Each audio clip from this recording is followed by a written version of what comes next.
The greatest part ever played in pop music. Next on Music Surgery with me, Dr. Bob.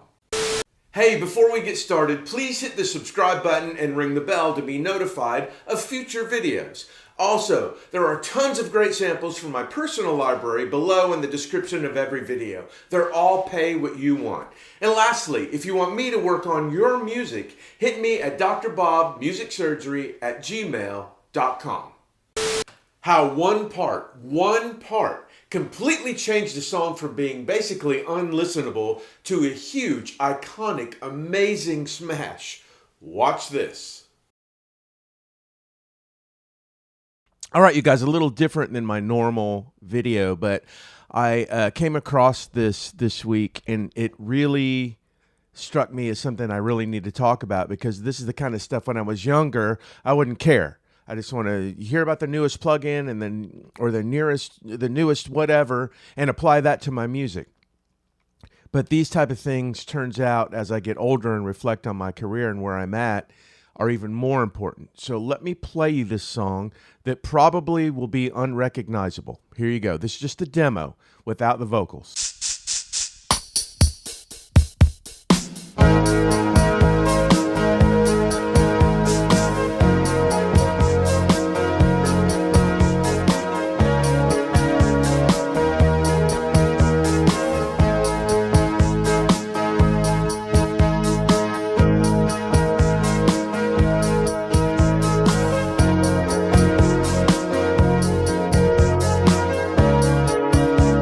Some of you may have no idea what that is. Almost sounds like a bad Bruce Springsteen demo from the Born in the USA days. Very 80s sounding. It almost sounds like a music store demo on a keyboard now. But let me play you the demo with the vocals in, and then let's talk about what's really happening here. So that was the track, and here it is with the vocal.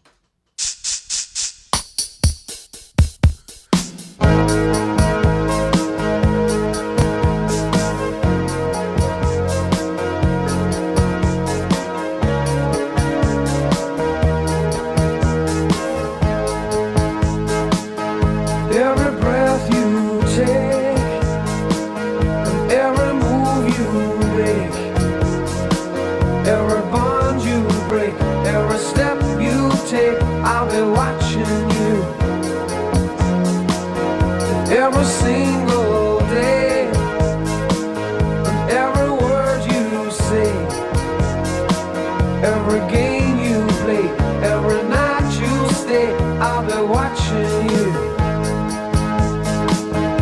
Oh, can't you see? You belong to me. I'm a poor horse. Every step you take,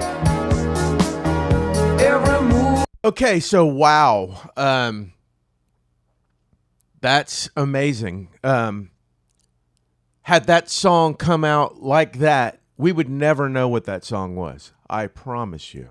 And I'm not blowing any crap on Sting or the Police or anyone in this business, because that is the seed he got. That is, he may have played guitar or bass or something to get that melody, and then he went to a keyboard programmer or did some of it himself, and he knew he had something, and the rest of the Police guys hated it. It's a famous story. You can even go on Rick Beato's channel and hear about it. Hated it, didn't know what to do with it, were over it, and then this happened.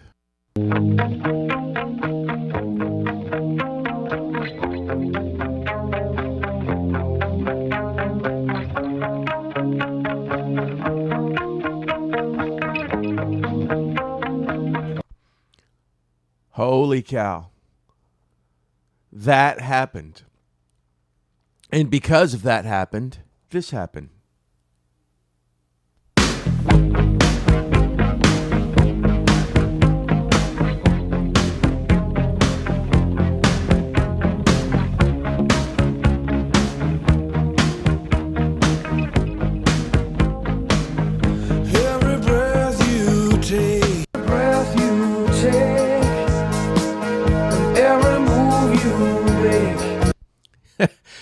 So there you go. Huge difference from a bad sounding 80s demo that I can't even get into the song. I can't even get next to the song. The lyric, the melody doesn't even sound good, and it's the exact same melody.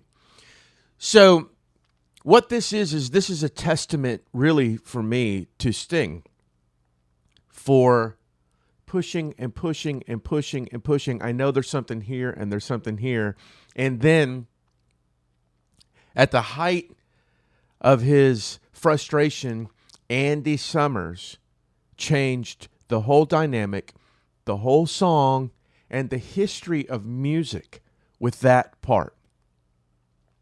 And it also credit to everybody around, probably Hugh Padgham, Stewart, Sting, to hear that guitar part and go, oh my gosh, that's it. That's where this song should be. I mean, that's the sexy, dark, cool part of the song that was nowhere in that demo. Nowhere. So this brings up a few things that are the real point of this. It's kind of fun to hear the demo, fun to hear what Andy Summers did to it. Great song. Fun to hear that transformation. But it taught me a few things. The beautiful Quincy Jones has just passed recently as I made this video. And the one thing that he did in most of his career, one of the brilliant things he did besides picking songs was casting musicians. Who would play this song the best? The groove, the guitar, the bass, the keyboards, whatever. And this is a perfect example of taking a song that was in a brilliant songwriter's head, from taking it to to somebody to make a demo, but casting it with this incredible band and this incredible guitar player to make that song what it really was supposed to be. So casting the musicians. Andy Summers changed that song and our lives in a small way forever. The other, one of the other tidbits is that I took away from this that I still have today, and all of my heroes preach it, is patience. If you really think you have something, I've heard of bands cutting songs 2, 3, 4, 5, 6, 7 times over the course of a year. Steely Dan's famous for it. The Beatles are famous for it. If you really think you have something that's special, take the time to look at it from different angles. Try different grooves. Try different parts. If you really believe in that lyric and that melody, really take the time. Be patient. Don't be in a hurry. If you try it and nothing happens, the great Neil Peart said, no consequences. They would go off to write in a rehearsal room in a warehouse, and his whole thing was, hey, if we don't get anything, there's no consequences. The world will never hear this. Let's go through the process. Be patient. I never was before. I always wanted to get it right. I can get this. I can nail it. First try, second try. Now, as we can see here, the patience paid off. The third thing that kind of goes along with the patience is, if you have a melody and a lyric that you believe in, it sounds amazing, try different chord progressions. Try different grooves. Try different parts underneath it. That, I know that goes along with the patience, but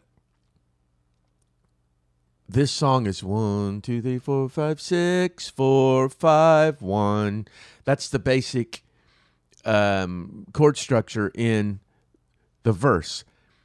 If that didn't work, maybe Sting would have tried other, or maybe this isn't the first one he came up with. Maybe there were other chord changes that he used to support that melody that didn't quite work, and this one was the best.